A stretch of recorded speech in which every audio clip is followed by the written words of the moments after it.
Welcome. This is not a place for quick answers or loud certainties. This is a quiet space for questions that most people carry but rarely speak aloud. Questions about meaning, identity, and the strange feeling that life is more than what we can immediately see. If you have ever felt lost without knowing why, or full without knowing what is missing, you are not alone. Let us begin there. Have you ever looked up at a vast, star-filled sky and felt something stir inside you for no clear reason?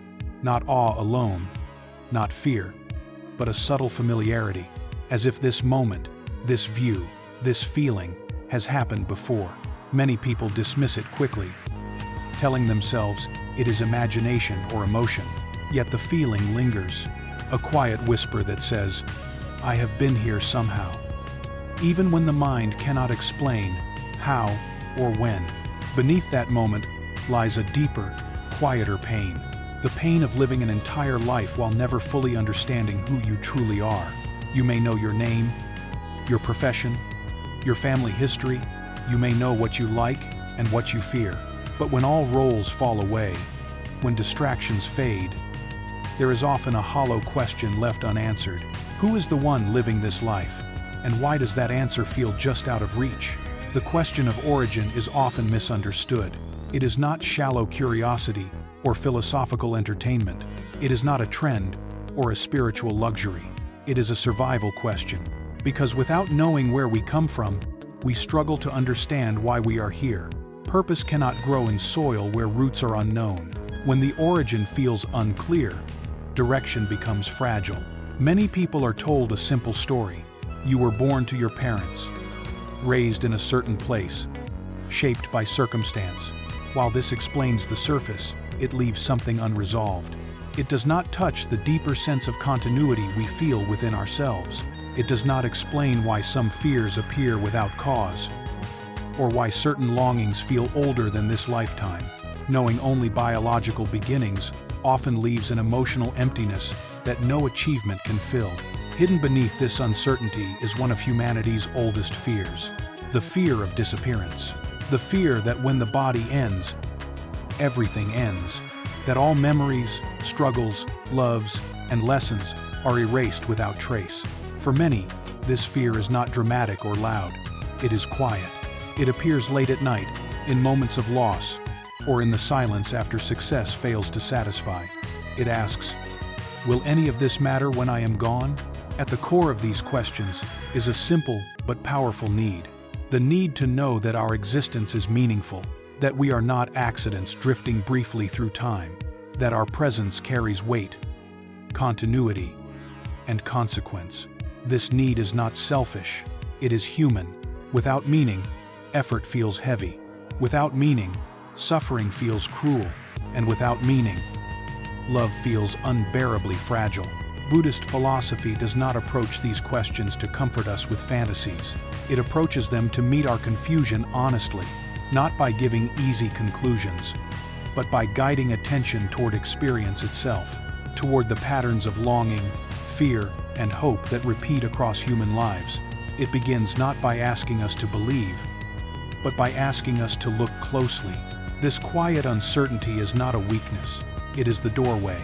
The moment when searching begins not outward, but inward, and it is from this place of loneliness, searching, and the deep desire to be understood, that the journey truly starts.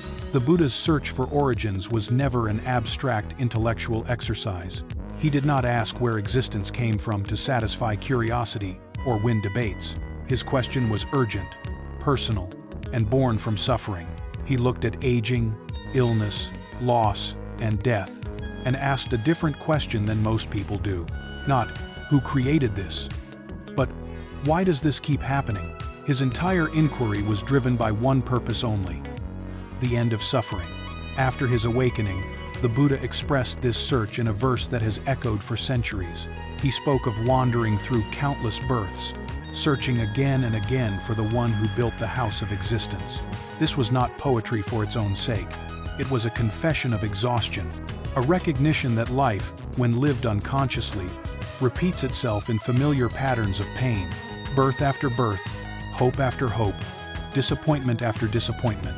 The verse is not mystical nostalgia. It is the voice of someone who has finally seen the cycle clearly. In Buddhist language, the house is not a physical structure. It is the constructed sense of individual existence. The feeling of being a solid someone, moving through a solid world. Walls of identity, rooms of memory, doors of desire, windows of expectation. This house feels familiar and safe, yet it is also the place where suffering arises, because anything built can crack, anything constructed can collapse, and anything we cling to as permanent eventually proves otherwise. What the Buddha discovered was deeply unsettling to many. The builder of this house is not a god, not a divine architect, not a cosmic judge. There is no external creator placing souls into bodies according to a hidden plan. This realization removed both comfort and blame. There was no higher being to reward or punish, and no one else to hold responsible. The source of repetition lay much closer than people expected. The true architects of the house, according to the Buddha, are craving and ignorance. Craving pulls the mind toward pleasure, identity, and continuation. Ignorance blinds the mind to impermanence, interdependence, and change. Together, they design the blueprint of repeated becoming, not as moral failures, but as habitual forces. They operate quietly, shaping choices, reactions, and attachments long before awareness arises. This explains why human suffering often feels repetitive. Different faces, different settings, yet the same emotional patterns return. Longing followed by loss, attachment followed by fear, hope followed by disappointment. People change partners, careers, beliefs, even identities, yet recognize the same inner struggles resurfacing. The Buddha did not see this as bad luck. He saw it as architecture working exactly as designed. What makes this teaching uncomfortable is its implication. If craving and ignorance build the house, then suffering is not imposed from outside. It is sustained from within. This realization strips away comforting narratives of victimhood, but it also removes the burden of helplessness. If the cause is internal, transformation is possible. And if transformation is possible, freedom is not reserved for the chosen or the favored. The Buddha's courage lies precisely here. He did not soften this insight to make it easier to accept. He did not replace one comforting myth with another. He chose clarity over consolation. Looking directly at the machinery of suffering requires immense honesty. It means seeing one's own role in the cycle, without hatred and without excuses. This is where blame begins to dissolve. Not because responsibility disappears, but because understanding deepens. Suffering is no longer framed as punishment, destiny, or divine will.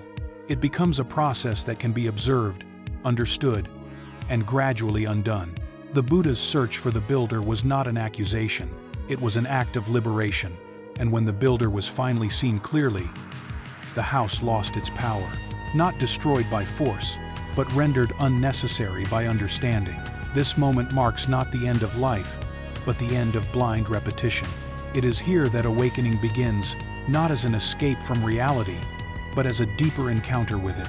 Human beings have always leaned toward extremes when trying to explain existence. Across cultures and eras, we see three familiar directions. Some traditions point to a creator who brings the world into being by intention.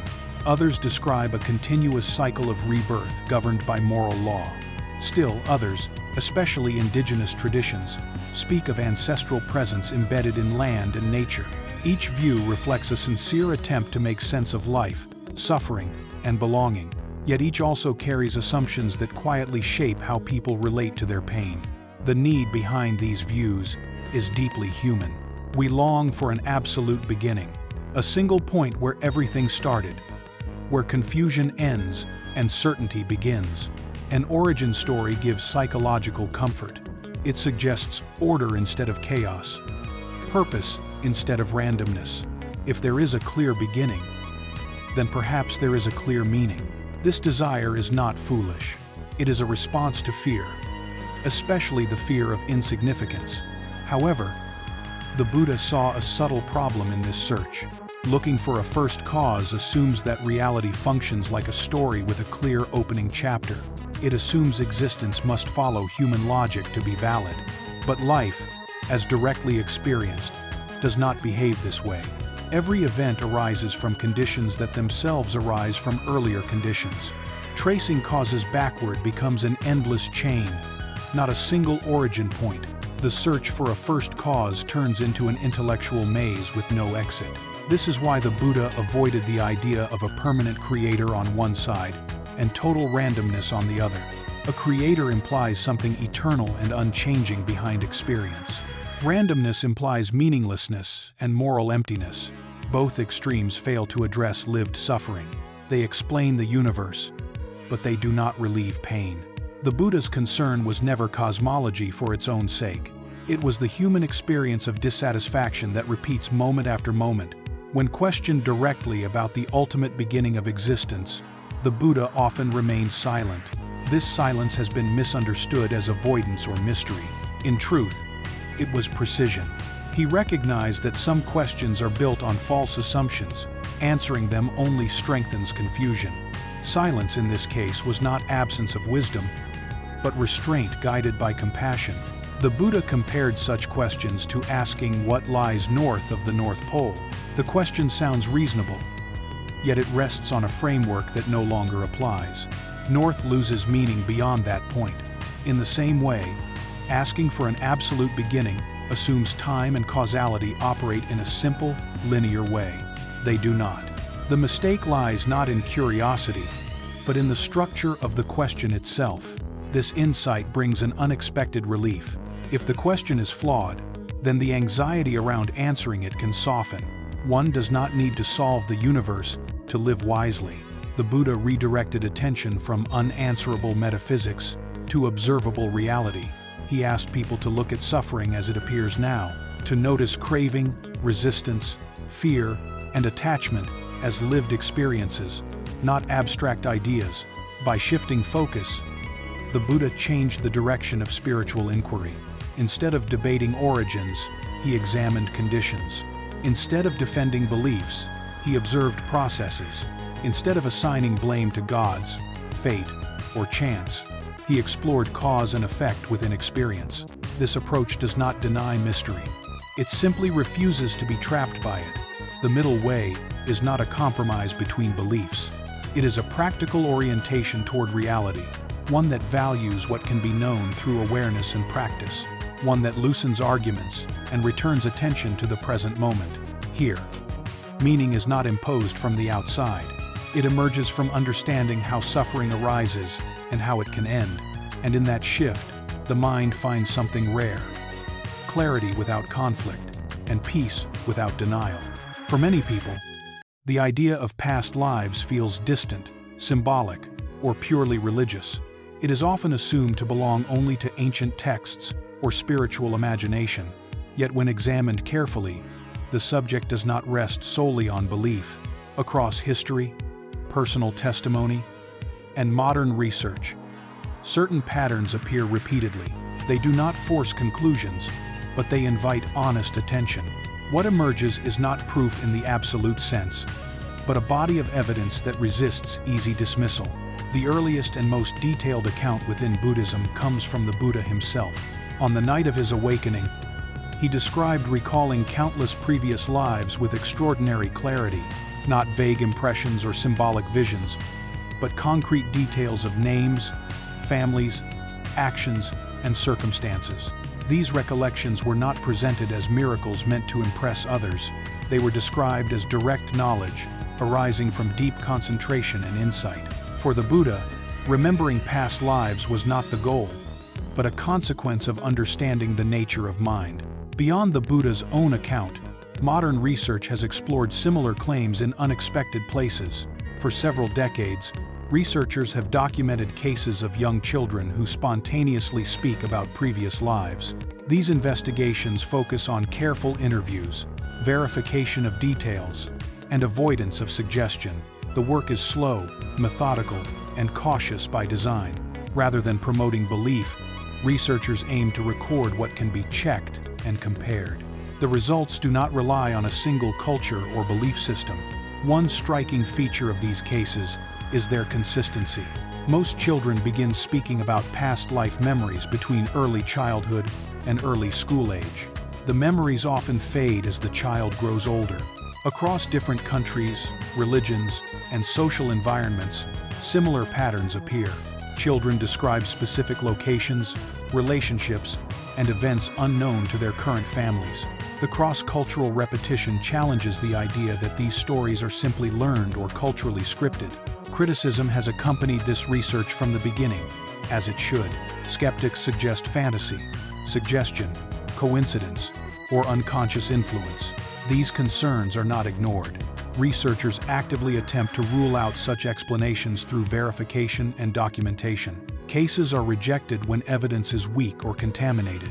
The existence of criticism does not invalidate the research. Instead, it reflects the seriousness with which the topic is treated. Among the most frequently cited cases is that of a young girl who recalled a previous life with remarkable specificity. She named people, places, and events later confirmed by independent witnesses. She recognized individuals she had never met and described details she could not have learned through normal means. Investigations involved family members, officials, and neutral observers. The case gained attention not because it was sensational, but because multiple sources confirmed the same facts. It stands as one example among many, not as definitive proof, but as a significant anomaly. Despite decades of study, science remains cautious. No single theory fully explains how such memories might arise. Current models of memory and brain function struggle to account for verified details without known sources. At the same time, science resists drawing conclusions beyond what evidence can support. This creates an unusual position. Past life memory cannot be conclusively proven, yet it cannot be conclusively dismissed either. In this uncertainty, curiosity remains open, and understanding continues to evolve. This careful balance mirrors the Buddhist approach itself. Neither blind belief nor rigid denial. An invitation to observe, question, and remain open without clinging to conclusions. For the thoughtful listener, this space between certainty and rejection is not weakness. It is where deeper inquiry becomes possible. When Buddhism speaks of rebirth, it does not describe a fixed someone traveling from life to life. What continues is not a personal identity, not a name, not a memory in the usual sense. It is a process, a flow of mental activity shaped by conditions, intentions, and habits. This idea can feel unsettling at first, because it removes the comforting image of a permanent self. Yet it also removes the fear of being trapped inside something solid and unchangeable. The Buddha used simple images to explain this continuity without identity. One is the image of a river. A river appears to be the same from day to day, yet the water is never the same. Every moment, new water flows in, while old water flows out. There is continuity without sameness. In the same way, the stream of consciousness flows onward, moment by moment, life by life, without a fixed core traveling through it. Another image is fire. A fire exists only because of fuel and conditions. A flame lit from another flame is not the same flame, yet it is not entirely different. There is a causal connection, not a transferred object. Consciousness functions in the same way. It arises dependent on conditions, changes with those conditions, and continues without becoming a permanent thing. This understanding dismantles the idea of an unchanging soul without falling into the belief that nothing continues. The absence of a permanent self is central to Buddhist insight. What we call I is a collection of changing processes, sensations, perceptions, thoughts, emotions, and awareness itself. Each of these changes constantly, sometimes subtly, sometimes dramatically. If we look closely, there is no single element that remains untouched by time. The sense of a solid self arises from continuity, not from permanence. Mistaking continuity for identity is where confusion begins. This confusion becomes especially powerful at the edge of death.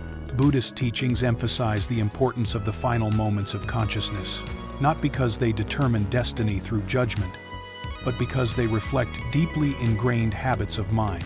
The final thought carries the momentum of a lifetime of tendencies: fear, attachment, calm, or clarity at that moment influence the direction of the continuing process. This is not fate imposed from outside, but consequence unfolding from within. After physical death, Buddhism describes an intermediate state often referred to as the bardo. This is not a place of reward or punishment. It is a transitional experience, marked by heightened sensitivity and instability. Without a physical body, the mind encounters its own patterns more directly. Experiences arise vividly, shaped by past actions and mental habits. The bardo is neither heaven nor hell. It is a mirror reflecting the accumulated tendencies of consciousness. Within this framework, every moment of mind becomes significant. Each intention, reaction, and choice leaves a subtle imprint. These imprints are fragile, yet powerful. They do not guarantee outcomes, but they influence possibilities. Responsibility here does not mean blame. It means recognition. Recognition that awareness, even when brief, can change the direction of the stream. The fear of death often arises from attachment to identity. When we believe we are a fixed self, death feels like annihilation. When we cling to roles, memories, and control, the idea of letting go becomes terrifying. Buddhism does not deny this fear. It explains its source. Fear emerges from grasping at what cannot remain. By understanding consciousness as a process rather than a possession, a subtle shift occurs. Death becomes less about disappearance and more about transition. Life becomes less about defending a self and more about cultivating clarity. This perspective does not remove grief or loss. It changes the relationship to them. In facing impermanence directly, the mind finds depth instead of denial, and responsibility instead of panic. This is not comfort through fantasy. It is steadiness through understanding. In Buddhism, karma is often misunderstood as punishment or reward. This misunderstanding creates fear and resignation. Karma is not a system that judges. It does not condemn or forgive. Karma reflects. It mirrors intentional action and returns its influence through experience.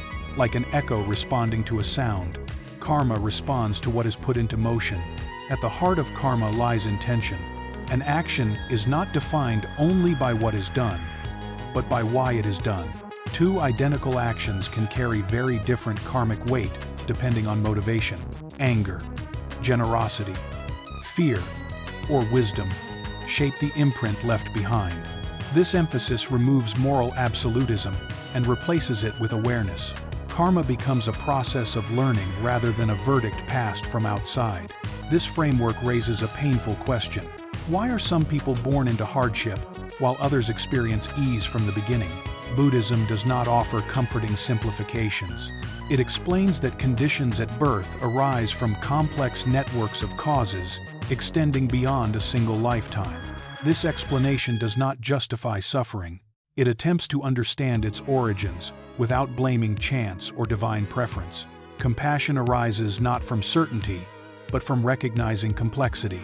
A crucial distinction in Buddhist teaching is the difference between tendency and destiny. Past actions create inclinations, not fixed outcomes. They shape probabilities, not commands. A person may be born with challenges, but how those challenges unfold remains open. This distinction protects against fatalism. Karma influences direction, but it does not eliminate choice. Freedom exists within conditions, not outside them. Education, culture, and environment play significant roles in this process. They interact continuously with karmic tendencies. Supportive conditions can soften difficult patterns. Harmful environments can amplify them. Most importantly, present choices carry transformative power. Every moment of awareness interrupts automatic repetition. This is where responsibility becomes meaningful rather than burdensome. Buddhist texts address the appearance of injustice directly.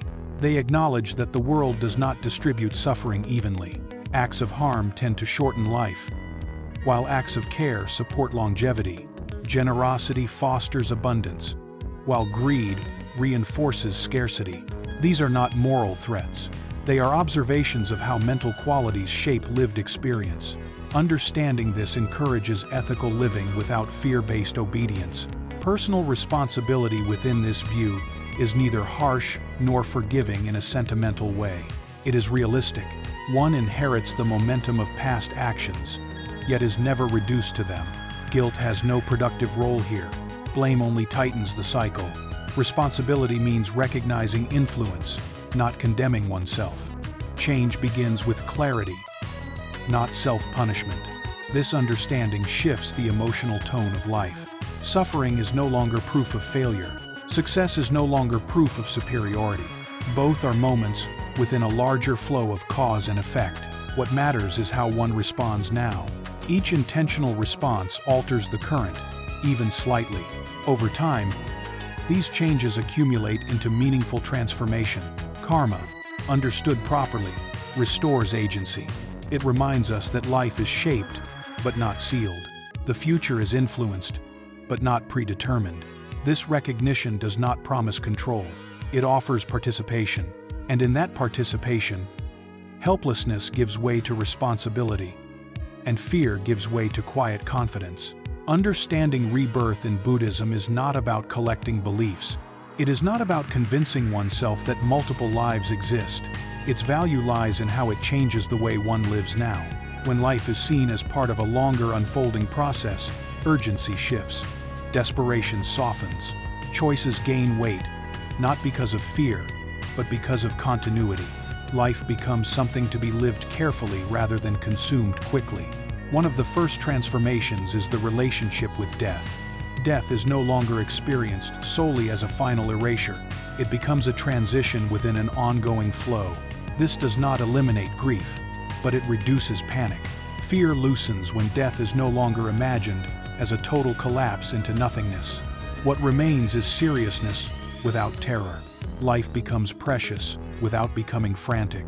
Suffering, seen through this lens, also changes meaning. Pain is not interpreted as punishment or personal failure. It is understood as the unfolding of conditions shaped over time.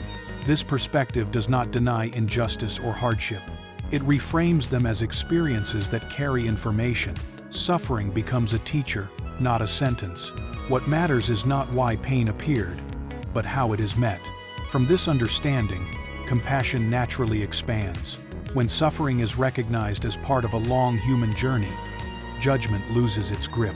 Others are no longer reduced to their actions or circumstances. Each person becomes a traveler shaped by causes unseen. Anger softens when replaced by understanding. Distance shrinks when shared vulnerability is recognized. Compassion here is not emotional sentiment. It is insight into shared condition. The Buddha offered practical reflections to anchor this understanding in daily life. He encouraged remembrance of aging, illness, and death. Not to induce fear, but to awaken appreciation. He reminded practitioners that separation is inevitable and that actions are truly owned. These reflections are not pessimistic. They clear away illusions that create careless living. They ground attention in what truly matters. Within this framework, small actions take on unexpected power. A moment of patience interrupts a long chain of anger. A simple act of generosity shifts internal orientation. Mindful speech changes relational patterns. No action is too small to matter when intention is clear. Change does not require dramatic transformation. It accumulates quietly through consistent awareness. This understanding invites responsibility without pressure. There is no demand to be perfect, only an invitation to be attentive. Each moment offers a choice. Even if limited, even within constraints, awareness opens space. That space is where freedom grows, slowly and reliably. The Buddhist approach does not ask for certainty.